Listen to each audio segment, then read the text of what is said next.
ਵਾਹਿਗੁਰੂ ਜੀ ਕਾ ਖਾਲਸਾ ਵਾਹਿਗੁਰੂ ਜੀ ਕੀ ਫਤਿਹ. Welcome to this segment of Khoj Gurbani's a-sabad-a-day.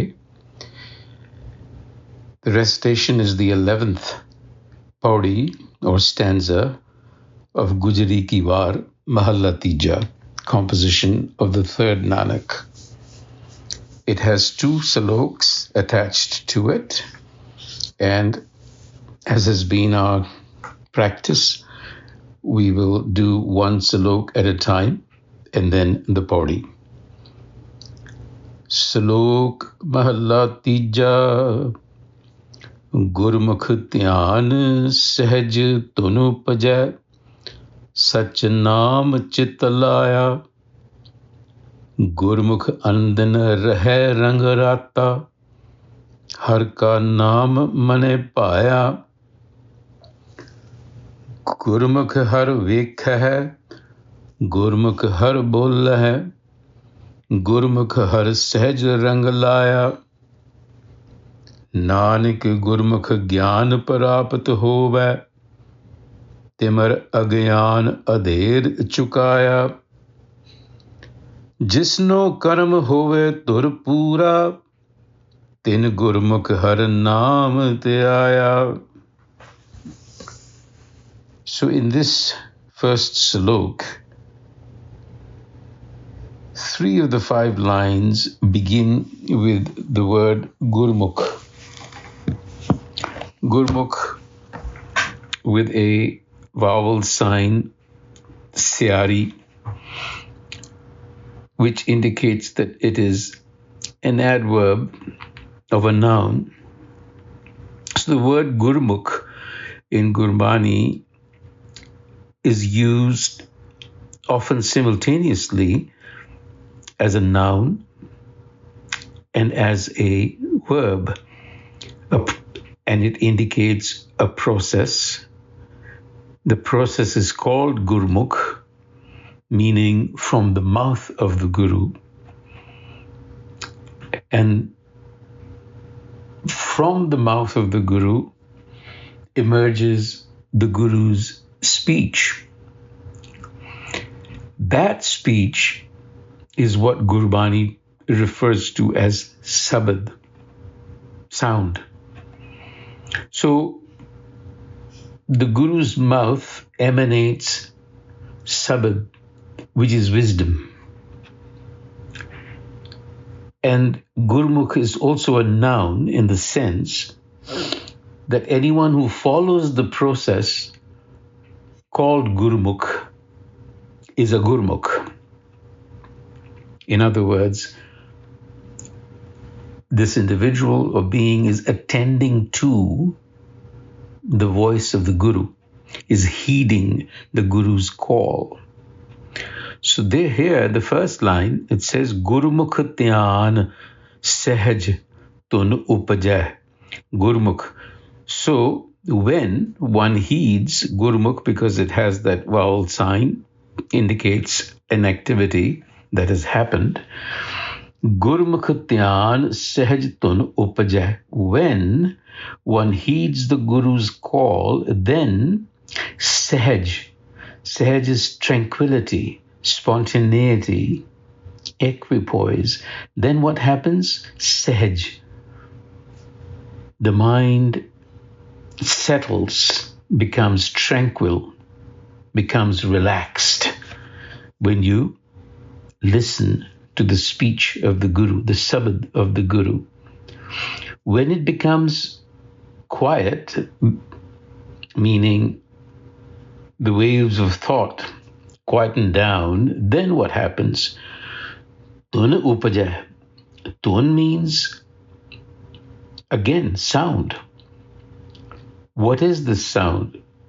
This is not ordinary speech. It is tranquil. And it appears as a dhuni, as a wave. That is what a dhuni also means. A sound wave. So what emerges from the Guru's mouth is speech in all its forms. as ordinary language and also as incipient speech, as a tranquil wave. So, what is this tranquil wave that emerges in the mind when one listens to the Guru's Sabad? It is the wave of intuitive insight. Satchanam Chittalaya. Chit is our consciousness. So our consciousness becomes expanded. It expands. And when it expands, the self, which is our consciousness, the self is consciousness, it reveals itself to the mind. So that essentially is the first salok's emphasis. And then the Gurmukh, andin rahe rang rata har ka naam man paya. Then the Gurmukh remains firm in its devotion. In other words, it remains rooted by this wisdom. Gurmukh har vekh hai, Gurmukh har bola hai, Gurmukh har sahaj rang laya. This becomes the state of mind, the fulcrum through which the Gurmukh acts in life. It beholds the self, it speaks the self, and it is adorned with love of the self. In other words, that is the fulcrum from which it is acting. So, the conclusion of this salok, Nanak Gurmukh Gyan Prapat Hove. So this is what Nanak says, through the word of the Guru, we get these gyan. Gyan is intuitive wisdom, Prapat Hove. Timeh agyan andher chukaya. The inertia, timar is inertia, the inertia of ignorance. The darkness of ignorance is overcome. What is this darkness of? It is the egoic darkness, limitations that prevent you from seeing beyond the walls of your ego. And Gurmukh is also grace. Jisno karam hove tur pura, tin Gurmukh har naam te aaya. So this is a matter of grace eventually. In the second salok, as is customary in almost every sabad, the opposite is also mentioned. Satgur jina na sevyo, sabadana lago pyar, sahaje naam natya aaya, kit aaya sansar.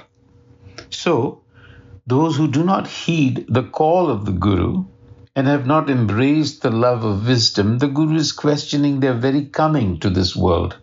What have they come here? Sahaje naam na aaya, kit aaya sansar, kyun aaya sansar, ki karan aaya. That's really the question. What are you doing here? Fir juni paiye vishta sada khuar. And your state is, lamentable because you're placed in the womb again and again, subjected to its poison. Being in the womb of a mother is being in a hostile situation for an infant. It has to be protected from the placenta and all of the other poison, as it is called, Vishta Sadahwar. What it means that we are placed in the womb is that you are perpetuating the cycle of energy in yourself. You're just perpetuating your habitual living over and over and over again out of greed. Kude lalach lagya. And then what happens is you flounder. You flounder midstream, ar na par. And in the Pauri,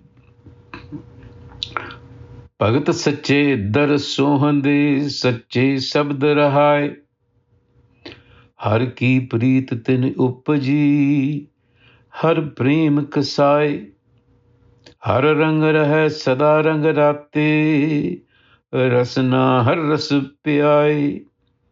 Safal janam jini Gurmukh jata, har jiyo hriday vasai.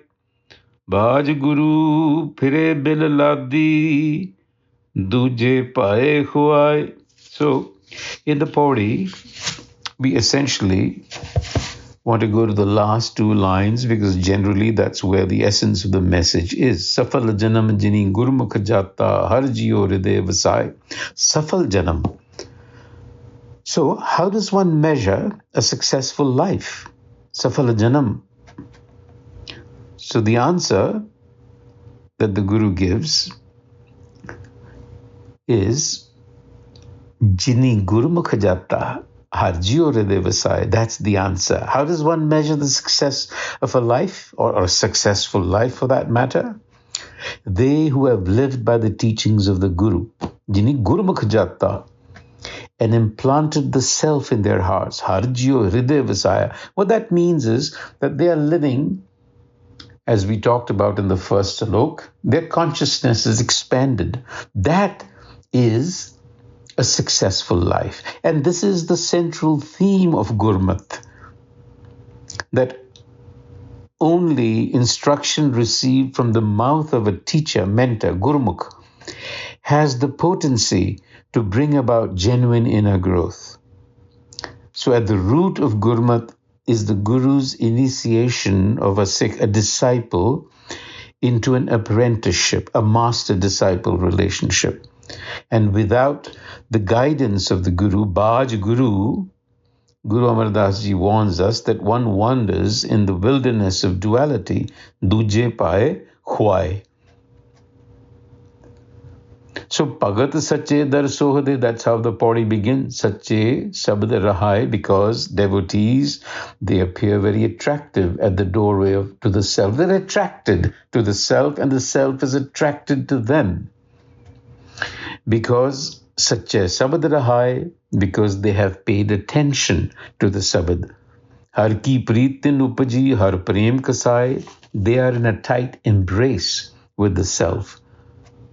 Har rang rahe sada rang rate, rasna har ras pyaye. They remain immersed in love, imbibing the nectar of its wisdom. And that is what is the basis of a safal janam jin gurmukh jata. So that essentially is the 11th Pauri. The Guru is the source, the Guru is the guide, the Guru is the self, and it is the Guru's grace, because that is what the Guru is. The Guru is the master guide that leads you to itself, to the heart. It removes the ignorance of the ego. The ignorance of the ego is not to see how pervasive oneness is, but to see things in a subject-object split. And that split takes you into the wrong direction, fundamentally in the wrong direction. So whatever you do is done out of the ego, and you leave traces behind, energy behind that forces you. You just sort of start that cycle and it never stops. Vaheguru Ji Ka Khalsa, Vaheguru Ji Ki Fateh. More later.